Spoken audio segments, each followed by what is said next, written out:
Welcome, everybody. And it's your host, DM Livingston Sporting News, welcoming you all in to another day. It's Friday Eve, it's Thursday, February 1st. So happy February 1st. Made it to the second month, Black History Month, but I'm not going to pump that propaganda. Far more history than the history that they tell us. So I'm not going to feed into it. Let's just stick to the sports here, guys. So, did you see last night? Uconn Huskies. Yes, that is exactly what we needed. We need to be pushed. We need to be pressed. We need to be brung right to the brink of our expectations so we can know how far we can go. Defeated our rivals, Providence, who always gives us a hard time. My betters, I told you to stay away. I don't know what the spread was because we're not allowed to bet on our own college in the state that we're in Connecticut, because Connecticut, what's the word, is whack. So we pulled it out.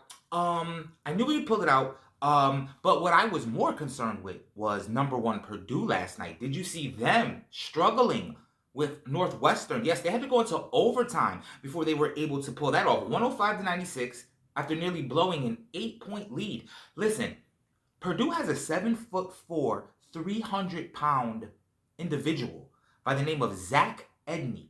Remember that name, 7'4", 300. To put that into a visual, take Wemby and then give him all of Shaq's weight. Now, I'm not saying that the guy that plays for Purdue is Shaq plus Wemby skill set. What I'm saying is size-wise, that's a large man. 7'4", 300 pounds is a large man. Now, we have Klingon. We have our 7-footer. By no means is he 7'4". But is Purdue and Uconn, are we on a crash course? You know how we handle schools from Indiana. Hey, Butler. So, are we on a crash course? Because if we're on a crash course with Purdue, Hack a Zach is in full effect. The man can't make foul shots. Uconn, Hack a Zach. The man was 8 for 17. Can't make a foul shot. So he's super Shaq with it. Maybe once you get over 300 pounds, you can't make a foul shot. I don't know. That's a very interesting thing. We should look into that. We should look into the data on that. So yeah, guys, other than that, last night, AP, their poll gave you another fraudulent one. They told you number 10 was Kentucky, and number 10 went and they lost. This is what they do. So, recapping so far this week, the AP's top 10, I pay no attention to the 25 because my logic is we celebrate from the Sweet 16 on. So, if you're ranked 20th, Livingston Sporting News, we don't care. Do better, get better, be better, and we will see better. Now, because I give you both sides of the coin, I'm not only going to sit here and stick out my chest when I do well, I will also stick out my chest when I do poorly, but give you an excuse for my poorness. So, New Mexico, my number 5 team, they lost last night. So I know what you're going to say. You're going to say, oh, DM, you told us your top 10 was foolproof. I did not say it was foolproof. All I said is that my top 10 is better than the AP's top 10. And numbers don't lie. Through 2 evenings, my top 10 is 5-3. And the AP is 4-3, guys. Small sample size. It's a small sample size. Let's see where we're at March 1st. Let's see whose top 10 is balling come March 1st. But about time we roll around into conference tournament time. Let's see who's who and what's what. Okay? So, guys, before we keep moving forward today, guys, I need to know, how are you guys feeling? Talk to me. How are you guys feeling? Consistency is the key, guys. I will consistently be here for you Monday through Friday. As long as there is breath in my lungs, guys, I'll be here. So, you ever need someone? You ever feel alone? You ever feel lost? You know where to find me. Monday through Friday. I'm right here. That is my vow to you all, my people. So, guys, very successful with my sponsor, not sponsor. Today, sponsorless. We're going sponsorless today. Livingston Sporting News. We're going to roll this one for Dolo today, guys. So we're just going to keep it pushing. We're going to push right along into the NBA action last night. Yes, my Miami Heat. We have finally snapped our 7-game losing streak. I had to exhale on that, guys. It was getting nervous. It was getting nerve-wracking to consistently watch us lose. But good thing about it is, even after losing 7 straight, we did not fall under 500. So, guys, it's out the way. We hit the bump in the road. We got Scary Terry. Now we're going to see our pieces meld together, mesh together. Shout out the meat. Mesh. We're going to mesh well down in Miami, and we're going to keep it pushing because this is what we do, guys. So for everyone that was laughing at us not too long ago, get ready. Jimmy, never forget, I never switch sides. We're going to be there in June, Jimmy. James, may I call you? Jimmy, you get me there again? You're James forever. Sir James, in fact. Sir James, please, get us there. Over the hump. I need one without Wade. New era stuff. So, we're back. Miami's back. Now, the only other thing that was not headline, because East Coast bias, we didn't care, was that Damian Lillard returned back to Portland last evening to face his old team. Now, you guys know how I feel about Milwaukee. Milwaukee is not impressive to me, and not every team can say that. Certain teams, they have to respect Milwaukee. Unfortunately, I am not one of those teams. Unfortunate for Milwaukee. I will never fail Milwaukee. I have defeated Giannis in the playoffs on multiple occasions, in multiple arenas, under multiple conditions. So do you think I care that their coach is, what's his name again? Because whatever what's-his-face was, we also handled him when he was in his youth, when he was in his prime. So you can't teach an old dog new tricks, so I'm pretty sure whatever the guy's name is, Doc, I'll show some respect. Hall of Fame, hands down. Maybe one hand up. But nonetheless, they lost to Portland. Portland's not a good team. They're in rebuild mode, so think how that looks. Portland wanted to rebuild.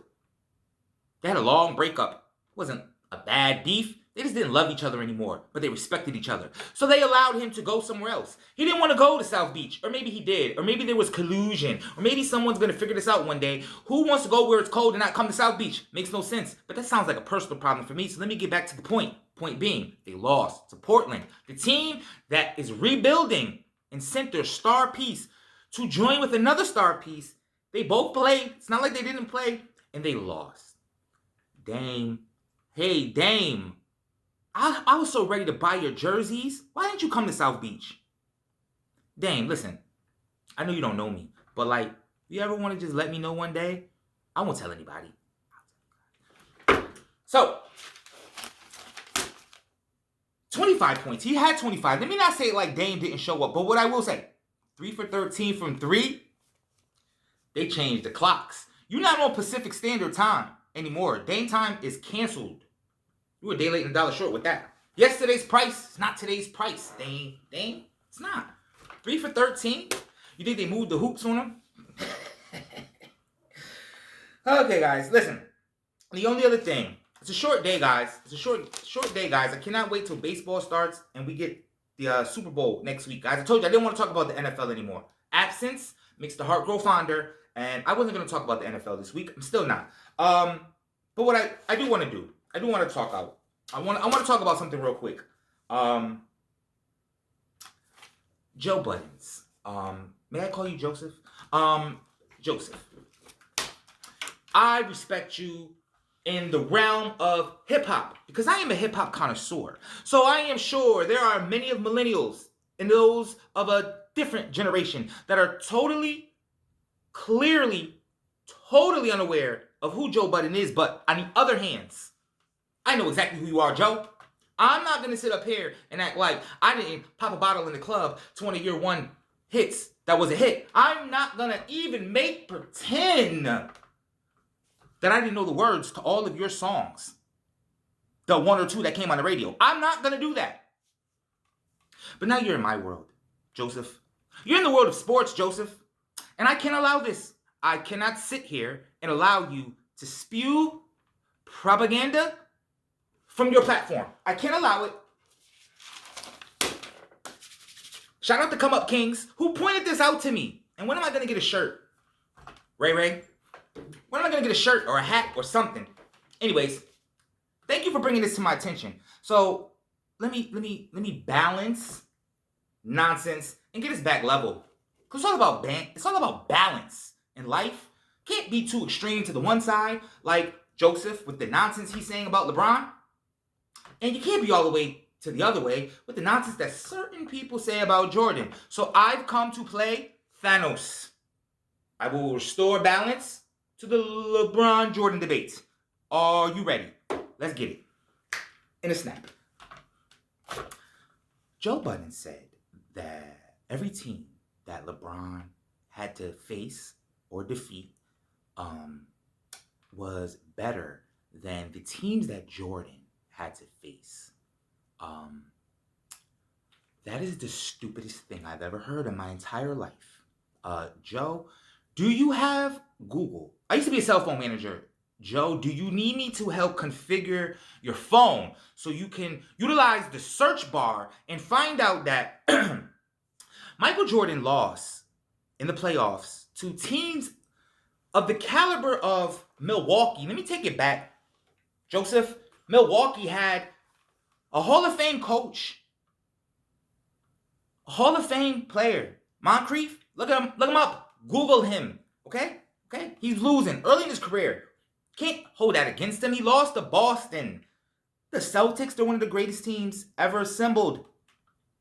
Right?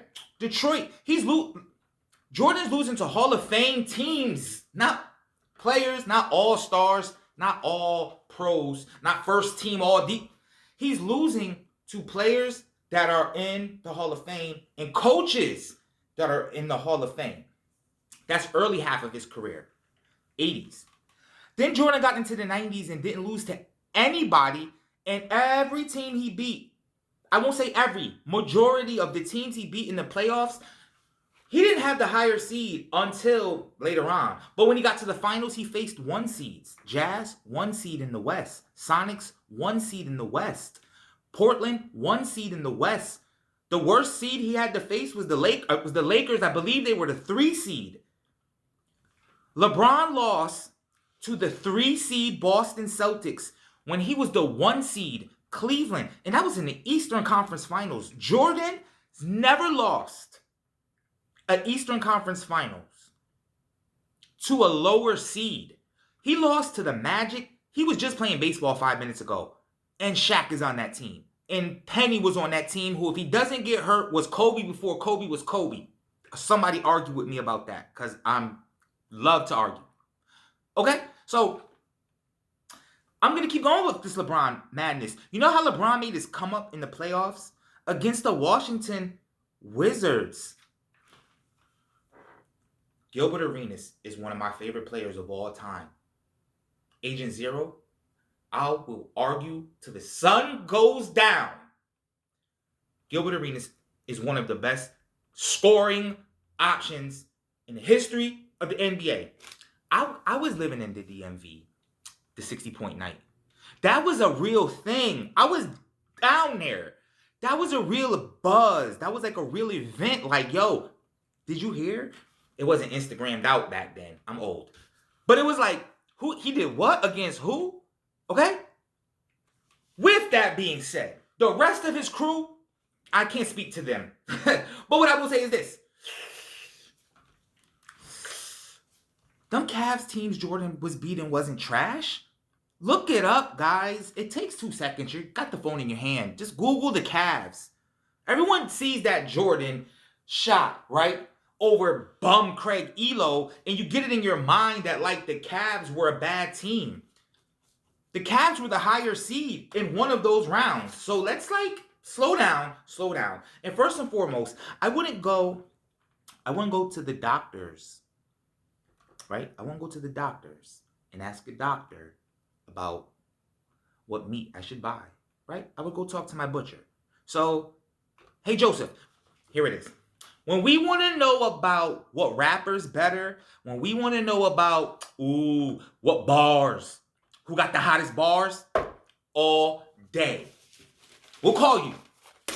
In the meantime and in between time, I don't know if someone asked you that or if you felt the need to share that.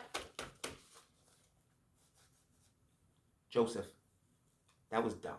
That was so stupid you said that. I don't know if it was clickbait. You baited me. I clicked it. Guys, don't listen to everyone out there that says stupid stuff. And then propagate it around. Listen, LeBron Jordan debate needs to stop. Okay? This is the last time I'm going to stick my nose in it. too. Because every time I'm debating about LeBron and Jordan, pieces of me feel so bad. Because it's like, wait a minute, Kobe, what are we talking about, man? What are we talking about, Kobe? Listen, tomorrow, guys, I got something special for you guys tomorrow. Something special for you guys tomorrow. Check in. I'm ending this Jordan debate stuff. This Jordan LeBron stuff. I'm ending it tomorrow, guys. Once and for all. So listen, guys. Not too much.